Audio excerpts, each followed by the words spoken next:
పిల్లలకి స్కూల్ పాఠశాలైతే పేరెంట్స్‌కి స్కూల్ పేరెంట్స్‌శాల. నమస్కారం. సుమన్ టీవీకి స్వాగతం. నేను మానస. ఈరోజు మనతో పాటు ఉన్నారు ప్రముఖ జ్యోతిష్య నిపుణులు, జ్యోతిష్య రత్న, జ్యోతిష్య చక్ర వైభవ నిపుణ డాక్టర్ రాళ్లపల్లి రవికుమార్ గారు. వారితో మాట్లాడదాం. ఆగస్టు మాసానికి సంబంధించిన ద్వాదశ రాశుల యొక్క రాశి ఫలాల గురించి తెలుసుకుందాం. గురుగారు నమస్కారం అండి. నమస్కారం అమ్మా. గురుగారు, ఈ ఆగస్టు మాసంలో ద్వాదశ రాశులకి సంబంధించి ఏ ఏ రాశికి ఎలాంటి ఫలితాలున్నాయి అనే విషయాలు తెలుసుకోవాలనుకుంటున్నాం. అంతకన్నా ముందు గురుగారు, ద్వాదశ రాశిలో ఏ ఏ గ్రహాలు ఏ ఏ స్థానాల్లో ఉన్నాయి అనే విషయాలు తెలుసుకోవాలనుకుంటున్నాం. శరదిందు సమాకారే పరబ్రహ్మ స్వరూపిణి వాసరాపీఠ నిలయే సరస్వతి నమస్తుతే. సుమన్ టీవీ ప్రేక్షకులకు నమస్కారం. ఈ మాసం అంటే ఆగస్టు నెలలో ద్వాదశ రాశుల్లో నవగ్రహాలు ఎక్కడున్నాయో తెలుసుకుందాం. ఎందుకంటే సాధారణంగా మనం రాశి ఫలాలు చెప్పుకునేటప్పుడు ఎందుకు అసలు నవగ్రహాలు ద్వాదశ రాశుల్లో ఉన్నాయి, వాటి ఫలితాలు ఏంటని ఎందుకు చెప్పుకోవాలంటే, సూర్యుడు ఉన్నట్టు ప్రతి నెల ఒక రాశి నుంచి ఇంకో రాశిలోకి మారుతాడు. బుధుడు శుక్రుడు 20 రోజులు మారుతాడు. చంద్రుడు ప్రతిరోజు ఒక్కొక్క నక్షత్రం మారుతాడు. అలాగే కుజుడు 45 రోజులకు మారుతాడు. అలాగే రాహు కేతులు ఎండార్థం, గురువు 1 ఇయర్, శని 2.5 years అన్నమాట. మేజర్ ప్లానెట్స్ అయిన గురువు, శని, రాహు, కేతులు అయితే మటుకు మనం గోచారిత్య సంవత్సర ఫలం చెప్పుట చూడండి, మన ఉగాది రోజు ఆ రోజు చెప్పుడే సంవత్సరం మొత్తం ఫలితం తెలుస్తుంది. కానీ మాస ఫలితం ఇలా చెప్పుకున్నప్పుడు మటుకు బుధుడు మారుతాడు, శుక్రుడు మారుతాడు, రవి ఖచ్చితంగా ప్రతి నెల మారుతాడు. కాబట్టి అక్కడి నుంచి అక్కడ అంటే కొంతమందికి వివాహం ఫిక్స్ అవ్వడం కానివ్వండి, ఉద్యోగం రావడం కానివ్వండి, ప్రమోషన్ కానివ్వండి, ఫారెన్ వెళ్ళడం కానివ్వండి, ఇలాంటివన్నీ అవ్వాలంటే కనుక ఈ ఇయర్లో గురుబలం ఎంత బాగున్నా కూడా ఏ మంత్లో ఇంకా అత్యధికంగా బాగుంది, శుక్రబలం చాలా బాగుంది అనుకోండి, వెహికల్ కొంటాడు, వివాహం అవుతుంది. అలాగే గురుబలం చాలా బాగుంది అనుకోండి, పెళ్ళి అవుతుంది, సంతానం కలుగుతుంది, ధనం వస్తుంది. అలాగే బుధుడు చాలా బాగున్నాడు అనుకోండి, అప్పుడు ఆ నెల అంతా వ్యాపారం చాలా బాగుంటుంది. ఇలా ఇవన్నీ తెలుసుకోవాలంటే ప్రతి మాసం కూడా ఎక్కడున్నాడు మనకు ఆ గ్రహం, మన రాశి నుంచి ఏ స్థానంలో ఉన్నాడు అని చూసుకోవడానికి దాన్ని బట్టి తెలుస్తుంది. ఇప్పుడు మనకి సూర్యుడు వచ్చేసి ఆగస్టు 15 టు సెప్టెంబర్ 15 మనకి స్వస్థానమైన సింహరాశిలో ఉంటాడు. నెక్స్ట్ వచ్చేసి బుధుడు మనకి కర్కాటక రాశిలో ఉన్నారు. అలాగే శని మనకి మీన రాశిలో ఉన్నాడు. రాహు మనకి కుంభరాశిలో ఉన్నారు. కేతు వచ్చేసి మనకి సింహరాశిలో ఉన్నాడు. అలాగే కుజుడు కన్యా రాశిలో ఉన్నారు. అలాగే గురు శుక్రులు ఇద్దరు కూడా మనకి మిథున రాశిలో ఉన్నారు. మొన్నటిదాకా కుజుడు కేతు కలిసి ఉన్నారండి. సో ఈ 2 monthsలోనే అందుకే చూడండి చాలా ఈ ఏరోప్లేన్ క్రాష్ అవ్వడం, ఈ ఫైర్ యాక్సిడెంట్స్ విపరీతంగా అవడం, ఆ ఫ్యాక్టరీస్ అన్నీ కాలిపోవడం, షార్ట్ సర్క్యూట్ అవ్వడం, ఇవన్నీ కూడా జరిగాయి అనమాట. దేవుడి దయ మనకి ఇప్పటి నుంచి ఒక 8 months దాకా, అంటే ఇక్కడ నుంచి మనం ఒక 8 months వేసుకున్నాం కనుక మనకి ఫిబ్రవరి, మార్చి దాకా మళ్ళీ ఇలాంటి ఇబ్బందులు ఏమి ఉండవండి. మేజర్ యాక్సిడెంట్స్, ఈ ఎర్త్క్వేక్స్, ఈ ఇలాంటివన్నీ కూడా తీసుకున్న యుద్ధాలు కానీ ఇలాంటి ఏదైనా తీసుకోండి, ఇలాంటివన్నీ కూడా ఒక 8 months అయితే ప్రశాంతంగా ఉండొచ్చని చెప్పుకోవచ్చు అన్నమాట. ఇవ్వండి నవగ్రహాలు ద్వాదశ రాశుల్లో ఈ ఆగస్ట్ మంత్ ఈ స్థానాల్లో ఉన్నాయి. ఆగస్టు మాసంలో ధనుస్సు రాశి వాళ్ళ రాశి ఫలాలు ఏ విధంగా ఉన్నాయనేవి తెలుసుకుందాము. గురుగారు, ధనుస్సు రాశి వాళ్ళకి ఈ మాసం ఎలా ఉంటుంది, ఎలాంటి విషయాల్లో అనుకూలతలు కనిపిస్తున్నాయి తెలియచేయండి. తప్పకుండా. ధనుసు రాశి అనగానే మనకి మూల 1, 2, 3, 4 పాదాలు, పూర్వాషాఢ 1, 2, 3, 4 పాదాలు, ఉత్తరాషాఢ 1వ పాదం, ఈ నక్షత్రాల సమూహంతో మనకి ధనుసు రాశిలోకి వస్తుంది.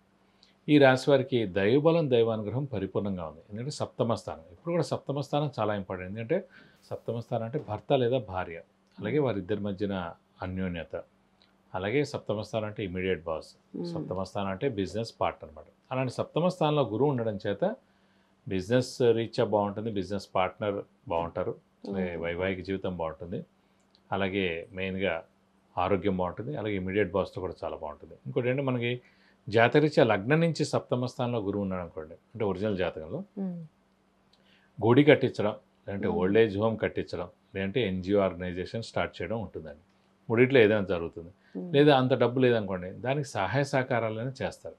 సో ప్రస్తుతం జాతకరీత్యా అంటే ఇండివిజువల్గా జాతకరీత్యా సప్తమ స్థానంలో గురువు లేనివారు ప్రస్తుతం ఈ ధనుసు రాశి వారికి సప్తమ స్థానంలో గురువు ప్రవేశించాడు కాబట్టి ఈ సంవత్సరం కాలంతో ఉంటారు. కాబట్టి వీరు తలుచుకున్న, వీరికి ఇష్టం ఉన్న, అంటే వీరిని ఎవరైనా అడిగినా కూడా ఖచ్చితంగా వీరు గుడి కట్టించడం కానీ, ఓల్డ్ ఏజ్ హోమ్ కట్టించడం కానీ, అంటే ఎన్జిఓ ఆర్గనైజేషన్ స్టార్ట్ చేయడం కానీ, లేదంటే దానికి హెల్ప్ చేయడం కానీ ఖచ్చితంగా ఈ సంవత్సరం చేస్తారు.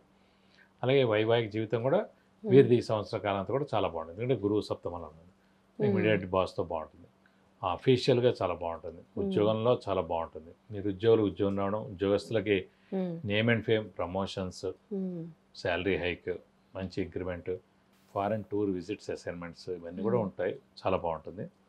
అలాగే అదృష్టం కూడా బాగుంటుందండి ధనుసు రాశి వారికి ఈ నెలలు కూడా. ఎందుకంటే ధనుసు రాశి వారికి భాగ్యస్థానాధిపతి సూర్యుడేడు. అతనే యోగకారకుడు, అదృష్టకారకుడు, లక్ ఫేవర్ చేసే గ్రహం ధనుసు రాశి వాడికి.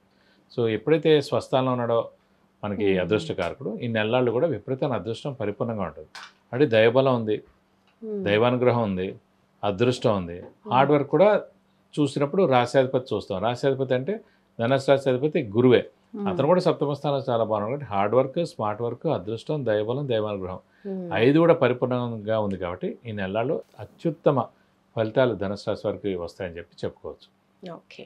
ధనుసు రాశి వాళ్ళకి అంటే సంతానం విషయంలో ఎలాంటి పరిస్థితులు కనిపిస్తున్నాయి? మనం ఇదివరకు కూడా చెప్పుకున్న సంతానాన్ని గురువే సంతానకారకుడు. ఆల్రెడీ రాశ్యాధిపతి ధనుసు రాశికి గురువు. అండ్ గురువు సప్తమ స్థానంలో ఉన్నాడు కాబట్టి వివాహం అయిన వాళ్ళకి ఖచ్చితంగా సంతానం కలుగుతుంది. అలాగే సంతానం గురించి ట్రై చేసే వాళ్ళకి కలుగుతుంది. స్థానచలనం ఏమైనా ఉండే అవకాశం అంటే ఉందంటారా? వీరికి ప్రస్తుతం అన్ని గ్రహాలు బాగున్నా కూడా మెయిన్గా అర్ధాష్టమసే నడుస్తుంది. అంటే శని చతుర్థ స్థానంలో ఉన్నాడు. మార్చి 31 నుంచి 2.5 సంవత్సరాలు. అర్ధాష్టమశని అంటేనే స్థానచలనం. స్థానచలనం అంటే ఇల్లు మార్పు, ఉద్యోగ మార్పు, అంటే ట్రాన్స్ఫర్ అవడం, లేదంటే వేరే ఊరికి వెళ్ళి జాబ్ చేయడం, ఇలాంటివన్నీ జరుగుతాయి అన్నమాట. అంటే ఫారెన్కి వెళ్ళడం.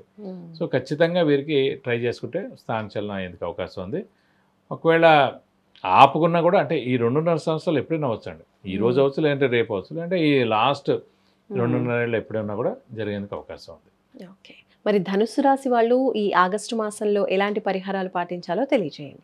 శని మెయిన్గా బాలేడు కాబట్టి అర్ధాష్టమశని నడుస్తుంది కాబట్టి ప్రతి శనివారం ఉపవాసం ఉండడం, వీలైతే ఒక శనివారం రోజు రక్తదానం చేయడం, అలాగే వీలైతే కనుక వెంకటేశ్వర స్వామిని, ఆంజనేయ స్వామిని ఎక్కువగా ఆరాధించడం, వాళ్ళిద్దరు అష్టోత్తరాలు రోజు చదువుకోవడం, బుధవారం శనివారం రోజునేమో వెంకటేశ్వర స్వామి గుడికి వెళ్ళి 40 ప్రదక్షిణాలు చేయడం, మంగళవారం శనివారం ఏమో ఆంజనేయ స్వామి టెంపుల్కి వెళ్ళి 40 ప్రదక్షిణాలు చేయడం, అక్కడ ఆంజనేయ స్వామికి అయితే కనుక వడమాల సమర్పించడం, సింధూరు పూజ చేయించడం, అంటే తమలపాకులు పూజ చేస్తే కనుక దోషం మొత్తం తొలిపై మీకు అన్ని విధాలా మంచి చేకూరుతుంది.